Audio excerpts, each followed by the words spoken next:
Hi everyone, I'm Rob King. Welcome to the California Common Retrospective. This has been one of my absolutely favourite drinks. So, how does it reevaluate 6 weeks later? Well, with colour, it is still that wonderful golden colour.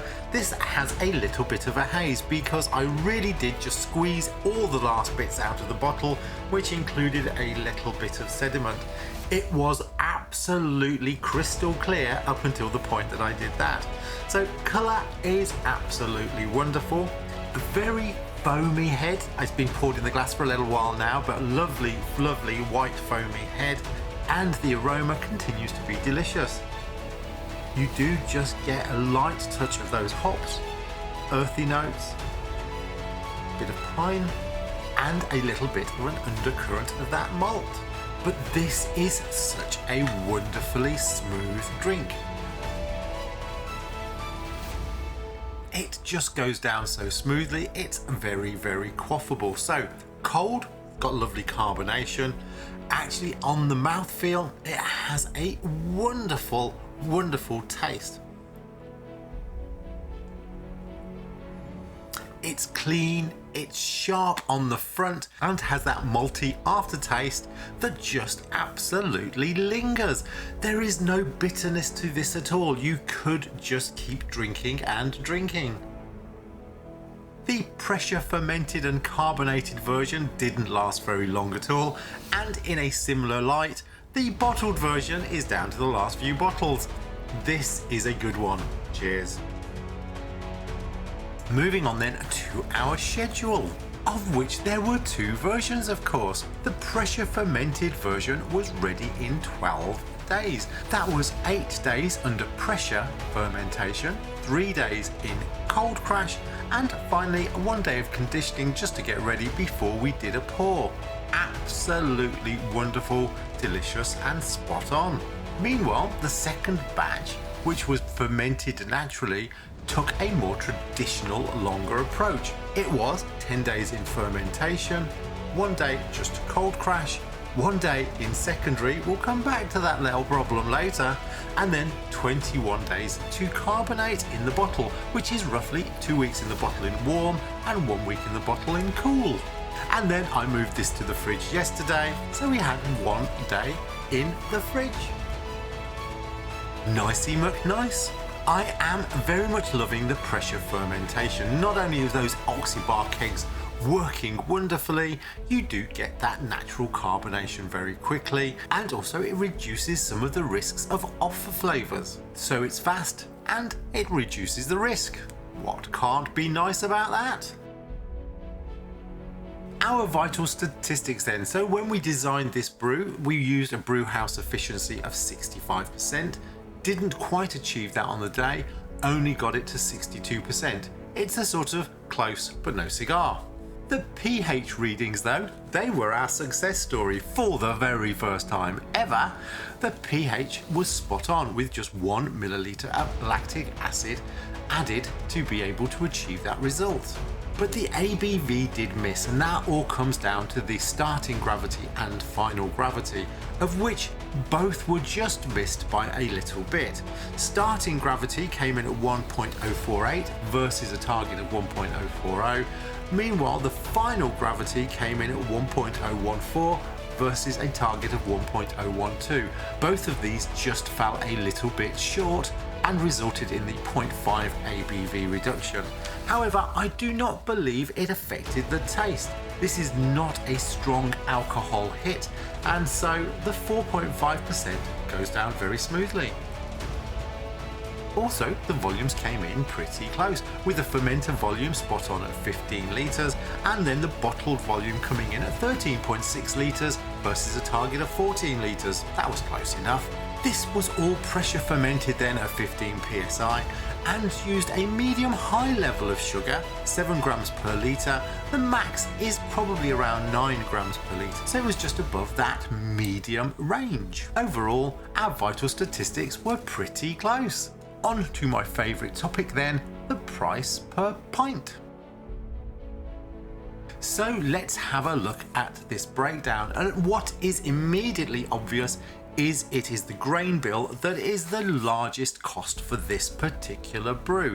Remembering this was a 15-litre brew, that came in at just over £10 for the grains, which accounted for 40% of all costs.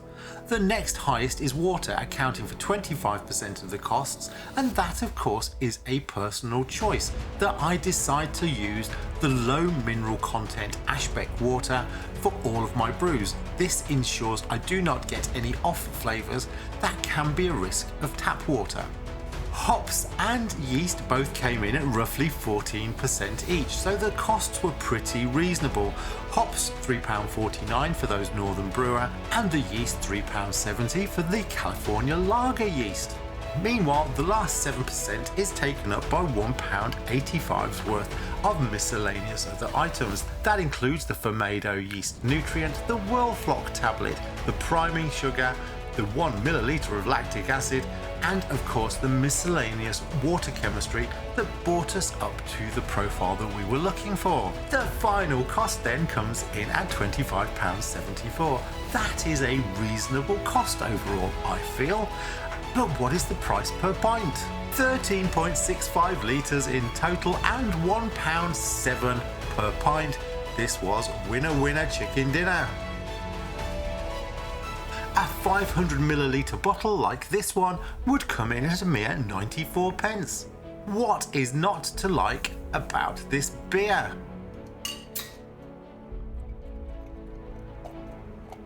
Clarity in the second bottle was much more easy to see. Look at that, isn't it fab?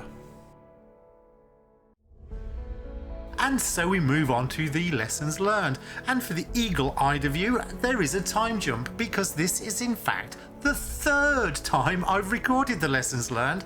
Recording number 1 was skipped frames due to encoding loss within OBS. Never discovered that one before, and when it flashes red in the bottom right hand corner, which I did notice and think, I wonder what that is, clearly it's not recording. Hence the frozen frame at the end of the last section. That's exactly where it broke. Recording number 2. I didn't move the microphone, which is conveniently located there, from where it's stored over there. So unless you were lip reading, it was going to be a bit of a problem. That one ended up in the bin. Here we are, third time lucky. Fingers are crossed. Onto the lessons learned. Lesson number 1 was my mash water error. I put 20 litres in instead of 22 litres at the very beginning. This did lead to a slight difference in boil loss because of the water that was added at a later stage, and I did end up with just a smidge lower gravity. I think that might have been the reason why. Next time I need to read the instructions. Lesson number 2, oops again, was my boil problem. Now I've never had a problem with boil before, thought I'd nip off to the garage, and during that time, of course, it went off the boil. Again, that second error could have also been responsible for my slight difference in gravity. I still haven't quite got used to those power settings to get them quite right. I am convinced 500 watts should be the right temperature, but no, it didn't work this time. Next time, I don't think I'm going to risk it, but I will watch it carefully. Lesson number 3, yeehaw, my bucket blaster cooling system. Not only is it more environmentally friendly because it recycles the water, because I put ice in it, it should have been a much lower temperature. I just didn't quite have enough ice on this occasion to get it all the way down to the temperature I needed. I also think quite unusually, because the temperature outside was just so cold that the groundwater temperature from the tap was much lower than you would normally experience. So I did manage to also get it down the final steps with just simply tap water, but that wouldn't necessarily be the case every time. Also, as an additional lesson learned on this one, I didn't clean the pipes using this method, but it would be pretty easy to do so. Next time, a bit of a pipe clean.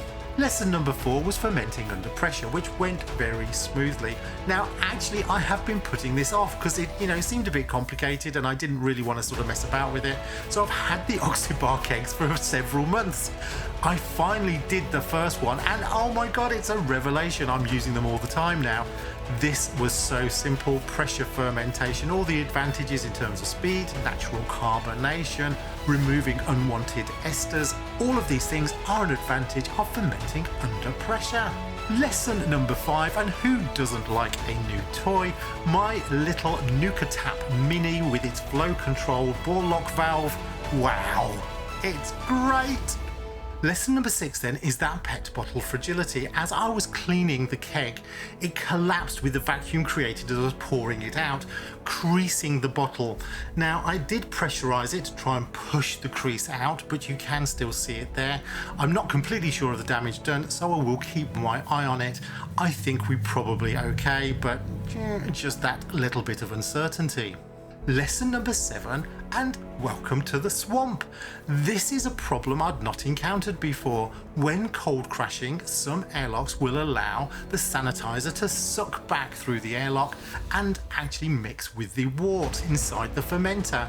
So it created an entire swamp-like layer at the top of the wort. Now, interestingly, when I googled this to find out more, S-type airlocks shouldn't allow this to happen, and one of the other recommendations was fermenting under pressure. Hey, there was a solution though, which brings us to lesson number 8, which was to effectively siphon from the middle. With the trub at the bottom and the swamp at the top, I did manage to siphon the good quality wort out of the middle, and the end result was fantastic. So, phew, mission accomplished. Well, third time lucky then. Thank you very, very much for watching. Do like and subscribe. Do check out some of the other videos and tune back in soon for the outtakes, of which there are quite a few. Good health. And if all works out, an Iron Brew Turbo Cider also on the way.